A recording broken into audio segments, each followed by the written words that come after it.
అలాగే మనకి మరొక గెస్ట్ అజయ్ మూర్తి గారు టీడీపీ నుంచి ఉన్నారు. అజయ్ మూర్తి గారు, టీడీపీలో మీరున్నారు, కానీ గతంలో కూడా మీరు వైఎస్ఆర్సీపీకి సంబంధించి కానీ కొన్ని సంవత్సరాలు అందులో ఉండడం జరిగింది. అయితే ఇక్కడ 400కు పైగా Facebook, Twitter handles, PVR icon అనే బిల్డింగ్లో థర్డ్ ఫ్లోర్లో వైఎస్ఆర్సీపీ సోషల్ మీడియా అని అక్కడ హ్యాండిల్ చేస్తూ ఉంది. దానికి సంబంధించి మీకేమన్నా ఐడియా ఉందా?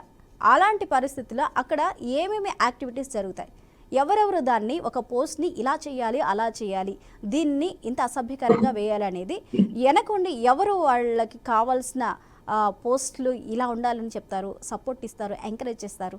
మీకేమైనా ఐడియా ఉందా? నమస్తే అండి. డిబేట్ లో పాల్గొన్న పెద్దలకి అలాగే నమస్కారం. మీరు అడిగిన పిఆర్కే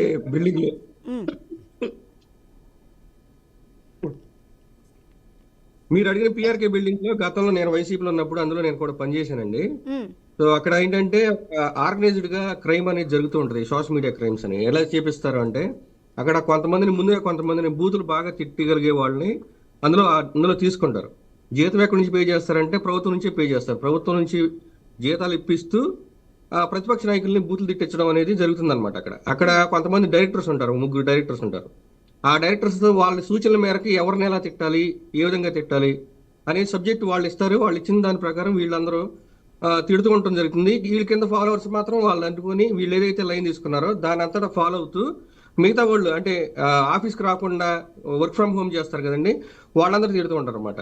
ఈ డైరెక్టర్స్ ఎవరైతే ఉన్నారో ఈ డిజిటల్ కార్పొరేషన్ డైరెక్టర్స్, వాళ్ళకి పైనుంచి ఫీడ్ వస్తుంది. ఎవరి నుంచి అంటే సజ్జల భార్గవరెడ్డి నుంచి కానీ, లేకపోతే సజ్జల రామకృష్ణారెడ్డి గారి గురించి కానీ, సాయి రెడ్డి గారి నుంచి కానీ ఫీడ్ వస్తుంది. వాళ్ళకి ఎవరి నుంచి వస్తుందంటే అల్టిమేట్ గా ఆయన బాస్ ఉన్నారు కదా జగన్మోహన్ రెడ్డి గారి నుంచి ఫీడ్ వస్తుంది. ఈ విధంగా పై నుంచి వచ్చే ఆదేశాల మేరకు కింద డైరెక్టర్స్ నుంచి అలాగే అంటే అజయ్ మూర్తి గారు డైరెక్ట్ గా ఏం మాట్లాడాలి, ఏ పోస్టులు పెట్టాలి, ఎంత అసభ్యకరంగా పెట్టాలి, ఎదుటి వాళ్ళని ఎలా కించపరచాలి, అన్ని కూడా డైరెక్ట్ గా జగన్మోహన్ రెడ్డి ఆదేశాలతోనే జరుగుతున్నాయి అంటారా? అక్కడ నుంచి వచ్చిందేనా ఈ లైన్ అంతా కూడా?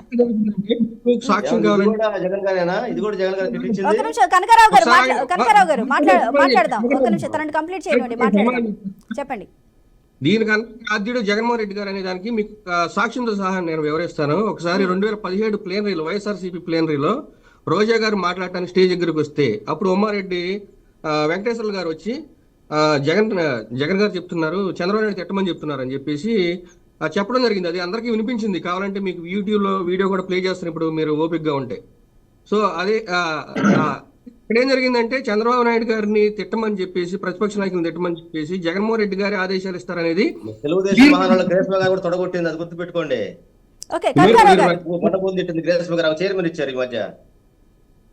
మీరు ఇప్పుడు చెప్తున్నారు కదా సార్, ఎవరో ఏదో ఫోటో చూపించేసి పవన్ కళ్యాణ్ తిట్టమని చెప్పేసి, పవన్ కళ్యాణ్ మా అమ్మని తిట్టారని చెప్పేసి టీడీపీ అన్నారు కదా. తిట్టింది ఎవరండి యాంకర్ గారు? తిట్టింది ఎవరో శ్రీరెడ్డి, అలాగే కత్తి మహేష్ శ్రీరెడ్డి ఏ పార్టీ వాళ్ళు అండి? ఇద్దరు ఏ పార్టీ వాళ్ళు చెప్పండి. తిట్టింది ఎవరు? తల్లిని దూషించింది